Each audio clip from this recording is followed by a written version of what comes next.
എന്തിനെങ്കിലും കാര്യത്തിൽ ഗബ്രിയും ജാസ്മിനും അടിയുണ്ടാക്കി കഴിഞ്ഞാൽ ഗബ്രിയുടെ പുറകെ നടന്ന് ഗബ്രിയെ കൊണ്ട് സംസാരിപ്പിച്ച് മിണ്ടിപ്പിക്കുന്നൊരു സ്വഭാവമാണ് ജാസ്മിനുള്ളത്. എന്നാൽ കഴിഞ്ഞ ദിവസം വൈറലായത് ജാസ്മിൻ്റെ ഒരു കള്ളക്കളിയാണ്. ജാസ്മിൻ ഗബ്രി സമാധാനത്തോടെ കിടക്കുന്നത് കണ്ട് അവിടെ വന്നിരിക്കുകയും ക്യാമറയെല്ലാം തങ്ങളെ തന്നെയാണോ നോക്കുന്നതനുസരിച്ച് നിന്നതിന് ശേഷം അവിടെ ഇരുന്ന് കരയാനും അഭിനയിക്കാനും തുടങ്ങി. എടാ ഗബ്രി മിണ്ടടാ, ഞാൻ ഒറ്റയ്ക്കായി പോകും, നീ ഇല്ലാതെ പറ്റില്ലടാ, ഇങ്ങനെ തുടങ്ങിയുള്ള ചോദ്യങ്ങളും അതുപോലെ തന്നെ നിരവധി കാര്യങ്ങൾ അന്വേഷിക്കുകയും ചെയ്യുകയാണ്. ഇപ്പോൾ ആ വാക്കുകളാണ് സോഷ്യൽ മീഡിയയിൽ തന്നെ വൈറലാകുന്നത്. നിരവധി കാര്യങ്ങൾ ചെയ്യുന്നതിനിടയിൽ ജാസ്മിൻ ചെയ്യുന്ന ഏറ്റവും വലിയ അഭിനയമാണ് ഈ കരച്ചിലെന്ന് പറയുന്നുണ്ട്.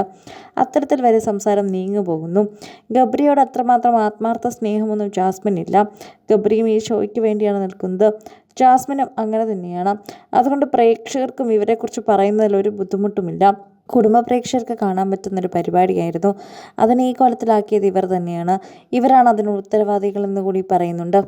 എപ്പോഴും ഗബ്രിയുടെ മുന്നിലെത്തി എന്നെ വിടല്ലേ ഗബ്രി, എന്നെ തേക്കല്ലേ ഗബ്രി, എന്നെ വിട്ട് പോകല്ലേ ഗബ്രി, ഇങ്ങനെയൊക്കെ പറഞ്ഞ് നാടകം കളിക്കലാണ് ജാസ്മിൻ്റെ പണി. എന്നാൽ ക്യാമറ ഉണ്ടോ എന്ന് നോക്കി അവിടെ ഇരിക്കലാണ് ജാസ്മിൻ ചെയ്യാറുള്ളത്. എന്നാൽ കഴിഞ്ഞ ദിവസം ഗബ്രി ചെയ്തത് ക്യാമറ ഉണ്ടെന്ന് കരുതി ആശ്വസിപ്പിക്കാതിരിക്കുകയാണ്. എന്തെങ്കിലുമൊക്കെ ജാസ്മിൻ പറയട്ടെ എന്ന് കരുതി മിണ്ടാതിരിക്കുന്നതാണ് കാണുന്നത്. എന്നാൽ പറയണമെന്നും ദയവ് ചെയ്ത് എന്നോട് മിണ്ടണമെന്നും പറയുന്നു. നാണമില്ലാതെ വീണ്ടും വീണ്ടും ആ ചെറുപ്പക്കാരനെ ശല്യം ചെയ്യാനായി അയാളുടെ പുറകെ പോകുന്നത് എന്തിനാണെന്നാണ് നിരവധി പേർ ചോദിക്കുന്നത്.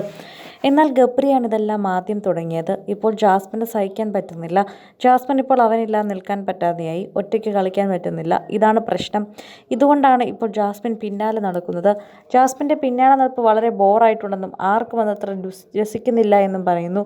സോഷ്യൽ മീഡിയ അടക്കം നിരവധി പേരാണ് ഇതിനെക്കുറിച്ച് ചർച്ച ചെയ്തത്. ഗബ്രിക്ക് പിന്നാലെ ഇങ്ങനെ ഗബ്രിയെ കാല് പിടിച്ച് നടന്നിട്ട് യാതൊരു കാര്യവുമില്ല എന്ന് പറയുന്നു. ഗബ്രിയെ മയക്കാനുള്ള കള്ളക്കരച്ചിലാണെന്നും എന്നാൽ പ്രേക്ഷകരെ മണ്ടന്മാരാക്കാൻ നോക്കരുത് എന്നും നിരവധി പേർ പറയുന്നുണ്ട്.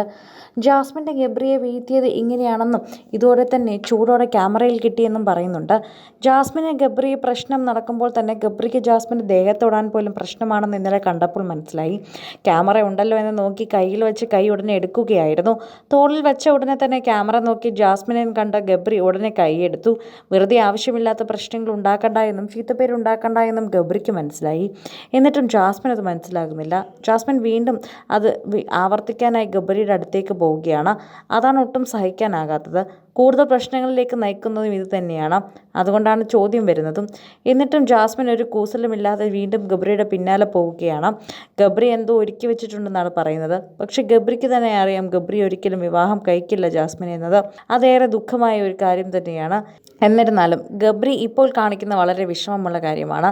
ജാസ്മിൻ ഗബ്രിയെ നോക്കിയാണ് നിൽക്കുന്നത്. ആ ജാസ്മിനോട് ഇങ്ങനെ തെറ്റ് ചെയ്യാൻ പാടില്ല.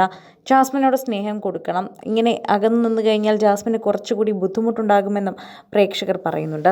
കൂടുതൽ സിനിമ, സീരിയൽ, ചാനൽ വാർത്തകൾക്കും നിങ്ങളുടെ പ്രിയപ്പെട്ട താരങ്ങളുടെ എക്സ്ക്ലൂസീവ് അഭിമുഖങ്ങൾക്കുമായി സബ്സ്ക്രൈബ് ചെയ്യാൻ മറക്കല്ലേ.